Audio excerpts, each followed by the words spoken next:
Hello everyone and welcome back to the Cozy Corner. My name is Lee and this is my library. So go ahead and grab a mug of something yummy and settle in for some talk of books.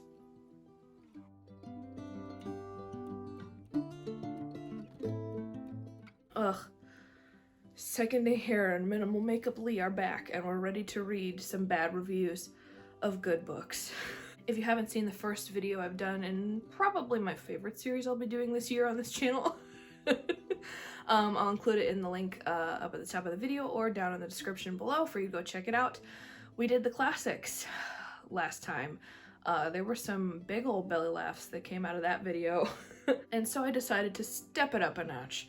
And we're going into a genre that is widely ridiculed. It's not one of my favorites, but it's still as much beloved. We're talking about the romance books today. Just like last time, I have picked 10 books that I think are pretty well-known titles. Not new releases. Most of them are pretty well-known. And I went to my trusty old pal, Amazon, and found some pretty good reviews. I have not read most of them, so I'm excited to read them for the first time with you right now in this video. So say a quick prayer that they aren't going to be terrible. However, I know that there are a few controversial titles on this list, so I'm not expecting much. Hello everyone, I just wanted to pop in and say that unlike the video I did in this series last time where I gave you the description of each book before the review, I'm not going to do that this time just because this video is already going to be a little lengthy. So if you want to know the description and the authors of these books, they're going to be down in the description below. Don't let the bad reviews put you off. If you think you're interested in reading them, go right ahead. That's why all that info is down there. So if you want to, go ahead and pause the video at the end of each review and check out the book I'm talking about. Okay, back to the video. We're starting with one of my favorites, Pride and Prejudice by the illustrious Jane Austen. Okay, here we go. Poorly written, slow as a snail. This was the dullest, most uninteresting book I have ever read. I am nearly 80 years old and I've been an avid reader all my life. I can count on one hand the books I've started and never finished. This is by far the earliest cutoff. Oh no, I didn't even make it a fourth of the way through. How it ever got such a high rating is baffling. Well, that's impressive though, that they can count on one hand the number of books they DNF'd and they're 80 years old. Not all generations love Pride and Prejudice. Isn't just millennials. And to be fair, Pride and Prejudice, I feel like it's a book you have to read more than once in order to fully appreciate all of the sort of nuance of the relationship between Darcy and Elizabeth. I just sort of think the more you read it, the more appreciative you've become, and it's helped by the movie. You read the book and you watch the movie and the sort of dramatization of it helps you understand the story better. So I can understand that sometimes it's a little inaccessible to some people, but I guess, you know, you're out if you don't like British history or society. So, hey, if you like Bridgerton, come on, Pride and Prejudice is the original Bridgerton. Am I right? Pretty sure I'm right. Okay, the next book on this list is the one that I'm dreading, and that is Breaking Dawn by Stephanie Meyer. My current booktube obsession right now is the Irish reader, Kevin. I have watched his I Read the Twilight series so you don't have to series on his channel, I think maybe like 4 or 5 times in a row because his commentary is just so funny. He's part of the reason why I picked this book, because it was recently explained to me that Twilight really is a romance novel. You know, it's not fantasy, it's not sci-fi, it's romance. And I read the thing in high school. It's been such a long time since I've read it that, you know, who am I to argue? So I included the pinnacle of the series, Breaking Dawn, into this list. So let's see what people have to say. Oh god, there's a list. I should say that I furiously highlighted, copy-pasted so many of these that I really have not read them. I did not notice that there was a list in here. Oh, they're very verbose. This is not how you write a good book review, but it's Amazon, so, you know, up-and-coming stand-up comics in the Amazon reviews. Okay, here we go. So very bad. I loved the first 3 books. I felt very involved with the characters and cared about what happened to them. That's good. When I read this, I felt like I wasn't reading a story with the same characters. They were the same by name only. Things I didn't like. Spoilers. If any of you haven't read Breaking Dawn by now, I feel no remorse about spoiling things for you, and here's where their list comes in. 1. Bella. Okay, I'll marry you for sex. The alien baby and Rosalie all of a sudden BFFs with Bella.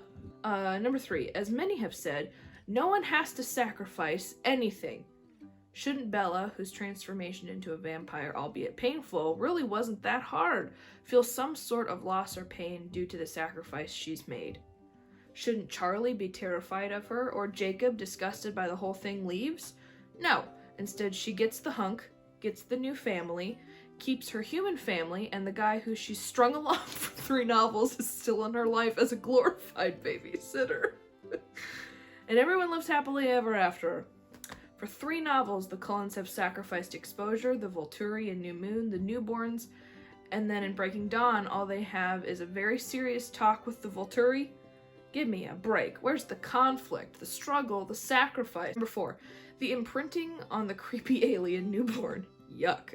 Maybe it was just me, but I keep picturing it as one of those computer animation monsters that looks kind of human but has huge eyes and jagged teeth. Like Venom.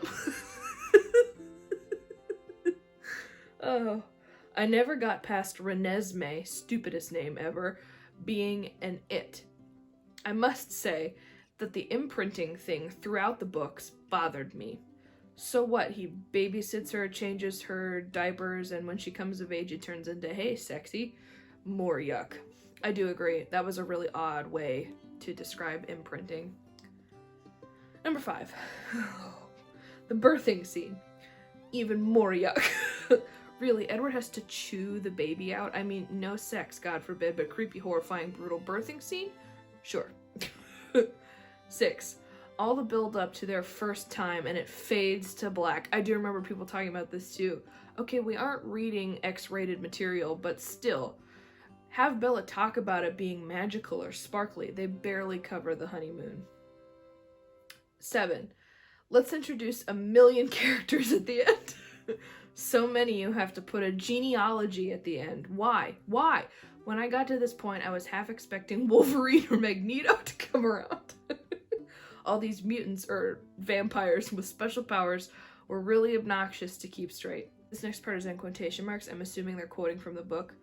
When I say this, I say it incredulously. Did anyone, and it's back to the reviewer talking, did anyone else get bothered at how many times that word came up in all the books? I know Stephanie Meyer's no literary genius, nor am I, but I'm not making millions selling books. But she used that word over and over, irked me to no end.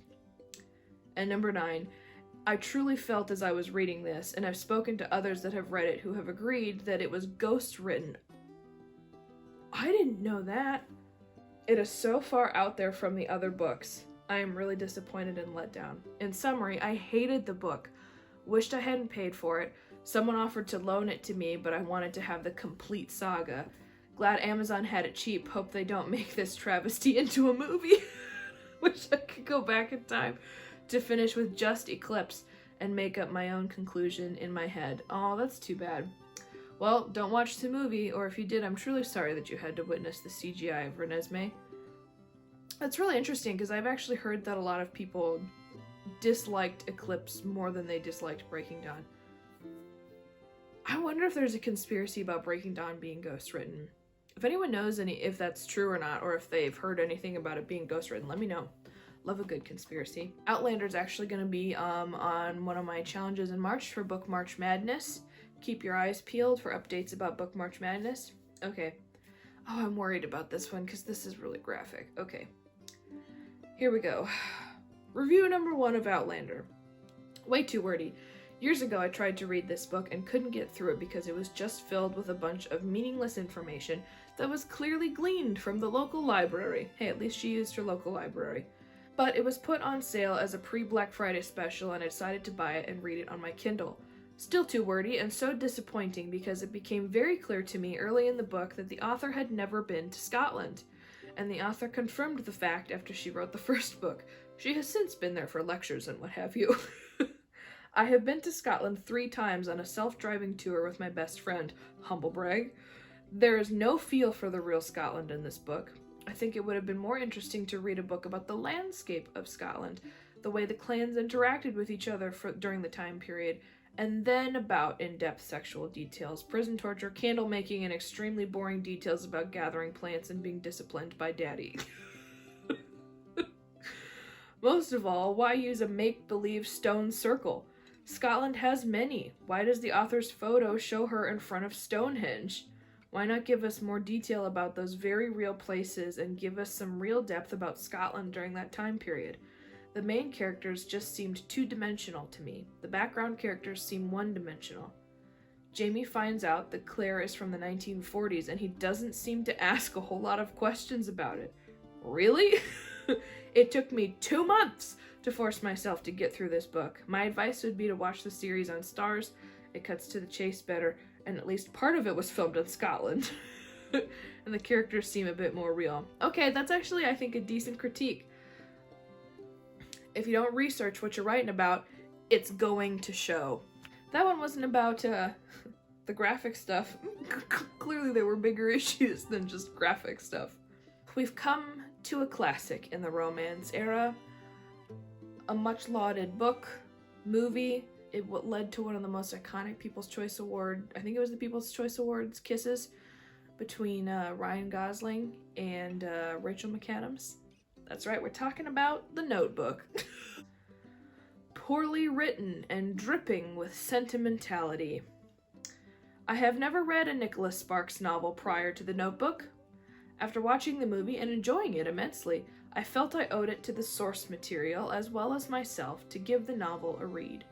I so wanted to enjoy this book. After all, I'm a sucker for romance.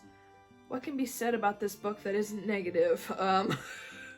Weakly realized, poorly written, and ridden with sentimentality. I can only marvel at its popularity. It was nearly impossible to look past the drab and commonplace prose and the author's overwhelming propensity for sappy inner dialogue. I'm certain that I'm in the minority here. Nicholas Sparks clearly has a devoted following. For me, however, it was unsatisfying to say the least. Boy, if you started with Notebook and you didn't like it. Not a huge Nicholas Sparks fan, I tend to agree that it is a little sappy and overly emotional. That's just my own personal opinion. It's part of the reason why I don't like romance, because I think romance operates better as a subplot or like a secondary plot point to the main overarching story. Hey, the next one, like Pride and Prejudice, is one I've actually read. The Time Traveler's Wife. I read The Time Traveler's Wife in late high school, I believe. I should just make this easy on myself and say ditto to most of the other 1-star reviews for this book. This guy obviously read his peers' reviews. If you are thinking about buying this book, pay really close attention to them. The introduction of the 2 main characters in the book is creepy and uncomfortable, but not every story needs to be Disney, so that's not a problem. The language can be quite crude, and necessarily so in my opinion, but that is personal taste. There you go! That's a reviewer who can separate his own personal opinion from an objective review of a book. We love to see it. Where did I leave off? And whether or not this book presents a plausible scenario for time travel is irrelevant. It works, and that part is interesting. It's why I finished reading the book. It's just that a great idea cannot make up for such utterly pretentious writing. If you prefer concise, crisp writing, you will hate this book. First of all, she's big on lists. He says, starting with first of all. When someone is driving down a highway, you get a list of all the streets they pass. Rather than telling you someone is listening to punk rock or whatever, you get a list of the groups and songs. We get it. You can name drop the Velvet Underground, Fish, and the Dead Kennedys.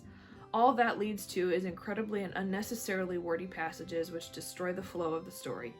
In one instance, while watching her husband unbag groceries, Claire lists off all 32 items that he pulls out of the bags. And he didn't just get apples, he bought Granny Smith apples. Occasionally that can be funny, if you're watching Family Guy. But in this book, it's just boring and pretentious. And finally, just because 2 people obsess with having sex with each other does not make it love. Ooh, that's interesting. It's called lust, and that is the best you get with this love story. I would not recommend this book to anyone. I like that though. The introduction of the two main characters in the book is creepy and uncomfortable, but not every story needs to be Disney, so that's not a problem. I like that. That's good. Oh no, okay. The next one is also one that I was dreading because it's a much beloved story amongst my generation. We got some John Green on this list with The Fault in Our Stars. I'm not the biggest fan of John Green. Doesn't necessarily have anything to do with the romance genre, just not a fan of his writing style. But I have not read this book, have not seen the movie. This book is terrible. I purchased it after reading all the positive reviews. I got halfway through the book when I decided I couldn't read another page. It's very pretentious. That word's getting thrown around a lot today. Teenagers do not talk this way, and the plot where they go visit an author is ridiculous and takes away from the storyline. One other thing that irritated me is I feel like the writer just needed some material to take up pages and make the story longer, so he wrote about two of the characters playing video games over and over and over again. I don't even want to see the movie after reading this book. I wish I could get my time and money back. I'll let you into a little bit of why I don't like John Green. They actually mentioned the biggest reason as to why I'm not a huge fan of his writing is because teenagers do not talk like that, right? They don't talk like someone who writes poetry for a living. It's just my biggest problem. If you're going to write teenage characters, make them talk like teenagers. Next up, we have a relatively new release. I believe it came out in 2019, I want to say. Red, White, and Royal Blue. This one I think is also on my March Madness one in the romance section. I'm excited to see how it fares against a classic. Childish. Just stay away. Dripping in the author's politics like a bad uninformed CNN pundit. No plausible historical way the theme could play out or understanding of the US protocol. Listen, I'm all for parody, but this is 7th grade fan fiction where the race of characters is more important than facts. Look elsewhere. Oh, short to the point on that one. Okay, moving on. Okay. Next up is Me Before You. This book, I have never read. I have seen the movie. But it has made such a lasting impression on me because of an occurrence that happened in the movie theater. So there was a group of us girls who were all working together at the summer job we had, and we all decided to go see this movie when it came out. It was a summer romance. And so we all sat in our row of seats, and the song Hold On To Me came on in that movie. It was the strangest alignment of hormones I have ever seen. I turned to my right, and all 4 of the other girls who were sitting next to me flooding tears. It was like someone just turned on the hose and let it go. They were all sobbing. And I just turned and I'm like, they're all crying. And I looked back at the screen and I'm like, I don't feel anything. I felt zero emotion. I didn't even cry at the end of that movie. It became our theme song for the rest of the summer. It was really funny. Okay, Me Before You. I have no idea why people like this book. Its premise is really, really stupid. A rich professional man who was creative and loved life would certainly not wait 2 years to figure out that there are ways for quadriplegics to communicate and continue their lives. It took over 2 years to figure out that there was software to help him write a letter. I call BS. Not only that, but the sappy romantic idea of a star-crossed lover who wants to die, even though they just found love, is ridiculous. Why would someone ever want to die after having the best 6 months of my life? I found the main female character hard to relate to. I don't know how someone can spend 6 years of their lives paying for their family's mistakes. Her sister was even worse. Talk about self-absorbed. It has so many plot holes in the logic of the plot that I quickly lost interest. If you want something romantic and star-crossed, there are millions of better options out there. This is illogical drivel. Oh man. I guess I would agree with them. When I watched the movie, I thought it was a little outlandish, the circumstances of what's his face dying. I thought that was odd, and I wasn't particularly comfortable with it, so I would agree with that. Okay, we've come down to the final 2, both of which I have either read or watched. The first is A Walk to Remember.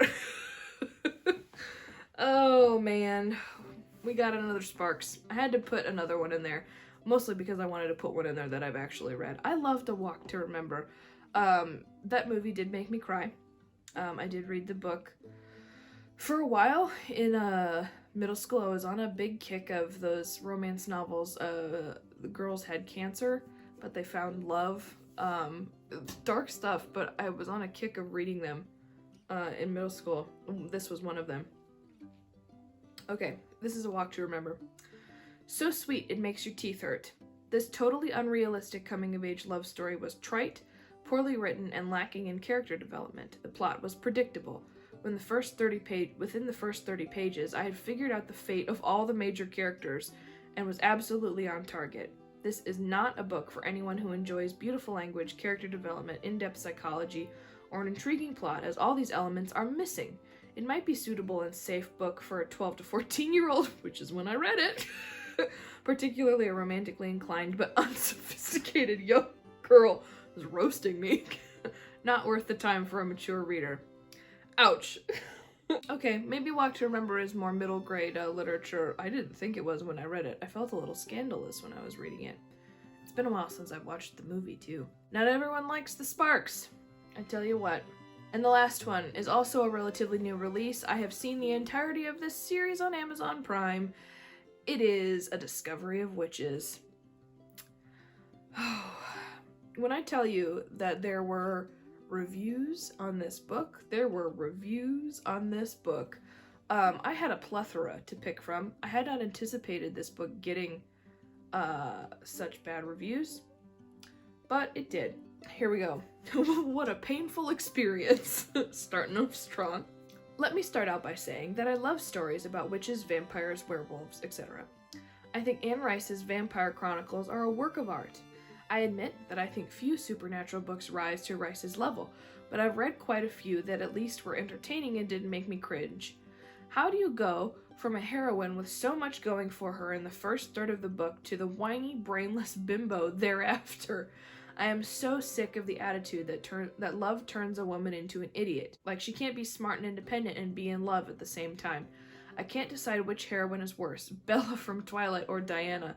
At least Bella had an excuse. She was a child. Diana has no excuse. I could barely make it through this book, and I certainly wouldn't read the second book, even if it was free. That is something that I've seen quite a bit, that Diana is just grown-up Bella. And that is a trope that I do dislike, but I do agree with you that that happens a lot. Women can have pretty much everything going for her, but the only thing she needs is love, and then once she gets it, everything else falls apart. And I'm like, come on. We need those independent women where love is the afterthought, and then it just makes everything that much better. Okay, everybody, that was Bad Reviews of Good Books, Romance Edition. If you agree with the reviews of any of these, or you think they are better than what these reviews said, let me know. And also, if you have a suggestion for the next genre, pop it in the comments down below. I'd love to know. I've got a few more coming down the pipe, so I'm excited to continue this series. I really do enjoy reading these. We had a few rants in there that I wasn't expecting and some good laughs, so I really like reading bad reviews of good books because it's important to remember that not everything we love is loved by everyone else. Keeps everything in balance. If you liked this video, go ahead and like this video and subscribe to Lee's Library. It really does help me out and let me know what you guys want to see. As always, a huge thank you to the friends and family who have readily supported me along this journey. It means the world to me, and I can't wait to see what's on the next page. Cheers.